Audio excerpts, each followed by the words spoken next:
यही प्रश्न 2025 मसीहार OTET 1 प्रश्न प्रश्नटी अच्छी केते सरल सुध हार में कौन मूलधन 8 वर्ष त्रिगुणित हो तेरे आम जानते प्रिंसिपल अमाउंट P 100 धरी बा x भी धरी P एवं T हूँ समय जोटा कि 8 वर्ष R आमको दे नहीं बाहर करने को पड़ो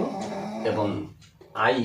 ये लक्ष्य करवा त्रिगुणित अर्थात A हूँ 3x 3 गुण हो जाऊँ अर्थात I equal to 3x minus x और 2x अर्थात I हूँ 2x तबे R बा रेट ऑफ इंटरेस्ट फॉर्मूला आम जानते I गुणन 100 विभक्त P आउ T तेणु I हूँ केते अच्छी ना I हूँ 2x इंटू 100 बाई P केते x इंटू T है 8 x काटदेव 2 4 8 4 काटदेव कि 25 अर्थात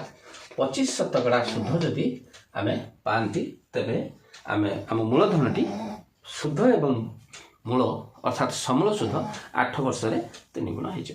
धन्यवाद।